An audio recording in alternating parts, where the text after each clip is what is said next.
Hello and welcome back to Cross-Cultural Management. In this session, I'm going to look at TechMission and City Vision as a case study across race, class, and gender. In the previous session, I talked about race, class, and gender as a grid we can use to understand how to manage more effectively cross-culturally. And what I'm going to do is try to be as vulnerable as I can in sharing our history through this, and including my own personal history. As I mentioned to you, I grew up in a poor working class white neighborhood in Kansas City. Although it was white, it was predominantly African American culture. So if you're familiar with the artist Eminem, most of us were surrounded by black culture and kind of immersed in black culture. And with that, I ended up going to undergrad at University of Missouri Rolla, which was a very rural school, and that was my first awakening to the fact that I culturally wasn't like most other white folks. So because they made fun of me for talking like I was black, I learned at that point essentially to be bicultural, and then ended up going to grad school at MIT, where all of a sudden class became a much more significant issue, where a lot of my classmates came from upper class or upper middle class backgrounds, and I saw those issues. And in many ways, I started to assimilate into that culture. I went to an upper middle class church, and it was only in turning back to God and realizing that my heart was for the city that kind of brought me to the beginning of the story. So I'm going to use this race, class, and gender grid. So you need to be sure you watch the previous session, or else you're not going to get a lot of this that talks about race, class, and gender. So TechMission, actually started as a local program as a part of an African American ministry called Bruce Wall Ministries, and so I was serving under black leadership, and learned a lot of things there. And I would say, where I fell in this grid is, I'm coming from a lower class background. Part of my move back into the city, and I was moved into Dorchester, which is in a lower income neighborhood, was my immersion experience. So this is the beginning of, I guess, the second round of my racial immersion experience, because I was immersed growing up, both in my neighborhood, but also attending a all-black congregation, except for my father, who was a white storefront church pastor. He was bivocational. And part of what I learned being there is I learned to be under black leadership. The woman who mentored me, Angel Halstead, was African American, and she helped me understand my class identity because she was married to a poor white guy from the projects, and she helped me understand, why most of my friends were black up to that point, or had come from lower income backgrounds, and that was the beginning of my class awareness. And a big lesson was that I learned, my calling was really for to do a national scope organization focused on the poor, and I needed to create a separate ministry, and did so with their blessing. And there, I'm going to try to also characterize these things in terms of the social identity development process that I've talked about, the 4 stages. And there it was kind of the beginning of my adult racial immersion in the black community, where I had a racial immersion as a child, but it was much more conscious at this stage. And, started to really just get angry about all the injustice in the world, especially the racial injustice.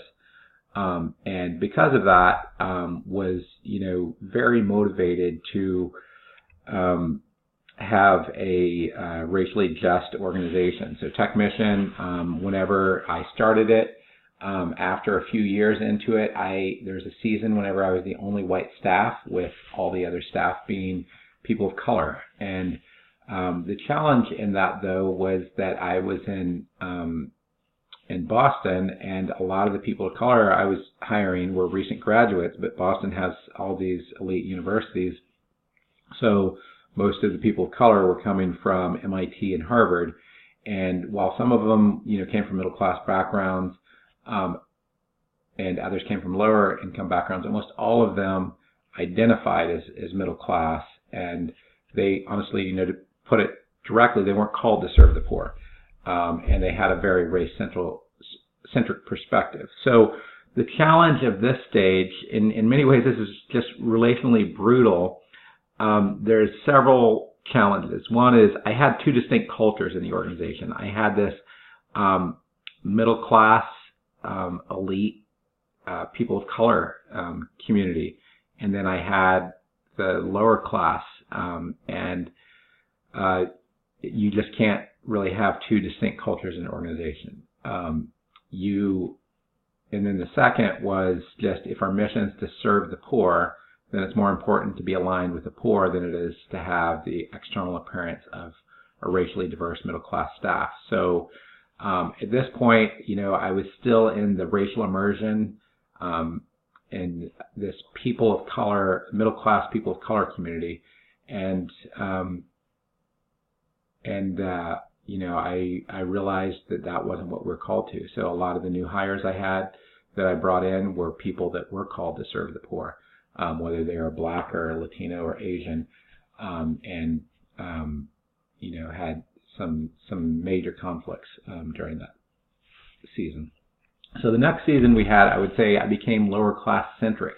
I said, the mistake was trying to have this middle class people of color centric culture, and I had an intense effort to more strongly align with lower income communities. And was fairly successful. So out of 100 national AmeriCorps programs, TechMission had the AmeriCorps program with the highest percentage of Black and Latino led sites and Black and Latino led members. And one of my mentors, Rudy Carrasco, told me the ultimate test of cross-cultural leadership is who can you lead, and can you lead leaders of leaders that are from a different culture. And that's what I was doing. And part of the reason why I was able to do that is because, like the artist Eminem, I had been fluent in Black culture. I was fluent in white culture. I learned to be fluent in lower income white culture and middle income white culture. But I learned some lessons in this season. Is one, there was a season whenever my board, I think almost all of them were people of color. But there was one season whenever the economy went down and over half of my board was in poverty. And a board's supposed to help open doors to resources. Well, my board couldn't open any doors to resources. So ultimately, if everyone in your organization is poor and they're not bicultural across class, then you're only aligning with the poor and you're building a bridge to nowhere. Or the way I term it is I built my own kind of ghetto, and the challenge was getting the resources that we needed. And the other lesson is, when aligning with the poor, don't burn bridges with those with resources. And I regretfully, during that season, I had some middle class staff that I was very hard on because, and it's kind of the culture in justice circles where there's almost like this hazing process of, you have to learn what it's like to live among the poor, and you have to learn injustice, and we're going to teach you a lesson by being mean to you. And honestly, I regret that a lot because ultimately, if people are going to experience injustice, they just need to experience it. I shouldn't be a part of the ones who caused that to be, and they're going to align with the poor, and they're going to feel the challenges that come with that. So here's where I became much more stage 3 across social class, whereas before I was stage 3 across race, and I was, the angry poor white guy still. So, and we had some middle class staff, but our dominant culture and our dominant leadership, the senior leadership and the board, were all very clearly lower class identified. Then the big shift happened. So, we had this AmeriCorps funding, and we had a major culture clash with AmeriCorps, where, AmeriCorps really shifted to this, what I call the great white upper middle class secular savior. That became their worldview, and this is kind of a way to diagram that, where the idea is that, and this is kind of the secular civil rights narrative, and I think it's a lot more complex than this, was, the white folks freed the blacks in the 60s, the women in the 70s, the 80s were for the disabled, and, then it became for the LGBT community in the 90s and in, 2000s. And the challenge with that is, the reality is, we still haven't addressed the injustice for the lower income black community, lower income women, lower income Latino, and ultimately they've moved on in many ways. This narrative is contrary, especially to evangelical Christian values also. So TechMission, because of this inconsistency with our values, we left AmeriCorps. And, I don't think I've met another organization that could say we walked away from 3/4 of our budget because of the values misalignment. But that's essentially what we did. We walked away from 3/4 of our budget because their values were not our values, both Christian values, but also, we're about serving the poor. And AmeriCorps really was about, getting Harvard kids, which is fine to have them, serve among the poor, but they weren't doing things the way that we wanted them to do it. So, and really the lesson there is, if your funding comes from a group with a culture different from your organization's culture, like the government, you're going to be subject to their norms. So you're going to have to, see, it's going to be their way or the highway, my way or the highway. And in our case, we chose the highway. So that was a pretty brutal choice in that process. And then ultimately what we did is we flipped what we were doing, and we moved to this season from 2012 to 2019. We shifted from being a funding model that's 80% grant-based to one that's 80% earned income. We lost some of our racial diversity in that, because we lost, significant amount of our funding. And often, organizations want to be diverse, but it's more costly to be diverse, to be honest. And we just, lost some of our funding. But the other reason is we're an accredited university. A lot of the accreditation regulatory requirements are just brutal. And, we could very easily teach courses online and do that and have very good racial diversity. But if we're going to have very good racial diversity and meet the accreditation and regulatory requirements, we're going to need a whole lot more money than we do, than we have to do that. And ultimately, that's hurt some of our racial diversity. I don't think it's hurt our class diversity that much. And ultimately, our goal there was, lesson number one is, if your funding comes from those who are values aligned, then you're less vulnerable. Our students have the same values as us generally. So they're not going to be upset if we keep doing what we're doing. Whereas the government, we were serving the poor, and they didn't really, like that. Now, we still deal with the fact that we're more aligned with the poor than regulations make that very difficult, to be honest. But the other challenge is I've learned that you can only be as racially diverse as your resources and as external pressures or forces will allow. And I'll talk a little bit more about that. And the third was that we had to work to rebuild bridges with those who are values aligned that have resources to improve our sustainability. God has a certain irony in that I grew up from a poor white background, and I became super angry social justice guy, and but I was married to my wife, who I love. She comes from an affluent family, and what we found is we had an extremely bicultural marriage, and it was bicultural across class. And as I learned, the differences across bicultural, across class, are actually more significant than even biracial relationships in many cases. And I've had to learn reconciliation from that. And in the past few years, God called me to actually go have my family in a white megachurch, and I'm now at a white megachurch, and I'm learning to ultimately follow God wherever He leads me. I spent 20 years living among the poor, in a house that had bullet holes in it. That's where God led me, and then God's led me back to the suburbs for right now. And ultimately, that's what we do. And I think part of the reason for that is God, trying to get me to move more intentionally in this stage 4 growth and forgiveness. So what are the principles out of this case study? Anytime you teach a case study, you try to do principles. These are the things that I think I've learned in this. At the end of the day, if you're managing, you have to figure out what's the best cultural mix for your organization that will help it most effectively achieve its mission. So there's always this huge challenge where you're going to have limited financial health and you're going to have external constraints, and that's going to put severe limitations on organizations to achieve the cultural mix it desires.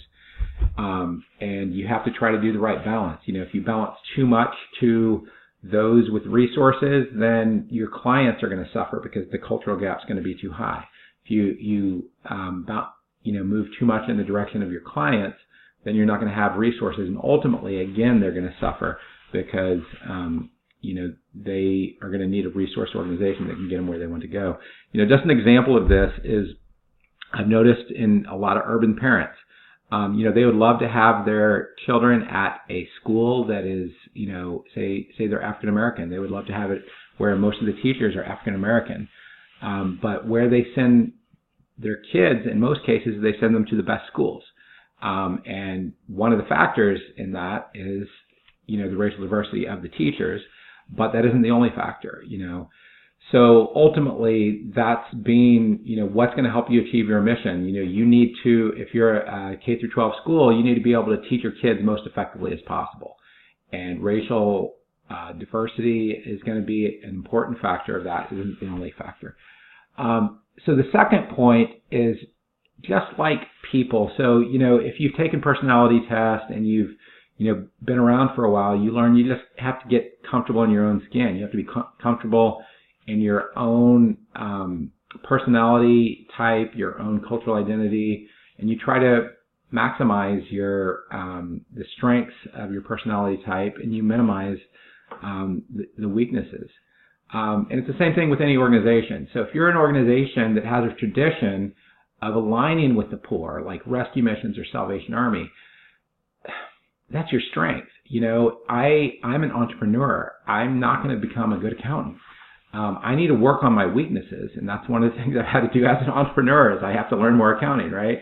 So if you are aligned in a class-centric, model, like rescue missions or Salvation Army, you may never be as good at serving the African American community as a black church, right?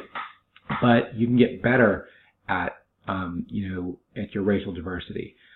So you try to maximize your cultural strengths. Your cultural strength is going to be more effective at serving the poor, and especially the poorest of the poor, and minimize its cultural weaknesses. I have too many typos in this. Minimize its cultural weaknesses. The third thing is you can go through a social identity development process across race, class, and gender to expand your cultural domain where you can lead well. As I mentioned, John Maxwell, he talks about the law of the lid in leadership. Each person has a law and the idea is if you're a level 7 leader, you can lead level 6 leaders. You can't lead level 9 leaders because they're going to be leading beyond you and they're not going to follow you. And the way it works across race, class, and gender, generally you might be a level 9 leader among white males, but you might be a level 5 leader among, African Americans. And if you want to be able to lead level 7 leaders, and the challenge is not just getting cultural diversity, but it's getting cultural diversity that can lead. So leaders of leaders, right? That becomes more challenging. So ultimately, you got to go through your own process in that. And the last point, and this is in my story of, I'm kind of surprised right now I'm going to a suburban megachurch, is that it's more important to do what God's called you to do than to follow a social justice form of legalism. The social justice form of legalism, if I follow, say, CCDA's hardcore standards, I got to live among the poor all the time. social justice legalism has the same problems as any other legalism. So, there's principles out there, but it shouldn't become legalistic. So, again, coming back to the social identity development process across race and class and gender, you're trying to move and progress through that. So, one of the things I did, and I'll talk a little bit more of my own journey. So, I shared how I moved from, unawareness around class to awareness to being angry, and same thing with race. And I haven't really covered on gender stuff. That's a whole nother talk. But to move on, especially to get to the spot where I had forgiven in ways that I experienced injustice, one significant part of that was getting my doctorate. So if you want to move up in class identity, education is one of the best ways to do that, because what I did is I learned the language that our accreditor wants to use. I learned the language that government wants us to use, and I gained more class access in the world, and I started hanging out more with those who are rich and developed friendships with those who are rich. And my heart, I would say, is still I'm called to serve the poor, but I used to serve the poor and be angry at the rich. Now I serve the poor and realize that the rich are just as poor as the poor in different ways, and everyone needs to be loved. So that's my hope for you, is that you can kind of chart your own journey, that you can find your own path. I haven't arrived on all of these things. We all are in multiple stages, usually at the same time in parts of ourselves. But my hope is that you can progress in these stages, and that through this course, and I think the biggest point that I want to get across in this is that, we talk about the difference between head learning. I just described 20 years of head, heart, and hand learning, and the difference between, what level of mastery I have on the head, heart, and hand now between, a couple of years into this process. My head learning, I learned a lot, but I was arrogant and angry and not helpful. It's only been through the heart and hand learning that, I'm a basketball player, and I've learned to move fluidly through the game now, and can play, reasonably well. And that's my hope for each of you as managers and leaders, that you will learn to move more fluidly across race, class, and gender, and other cultural factors. So thanks a lot.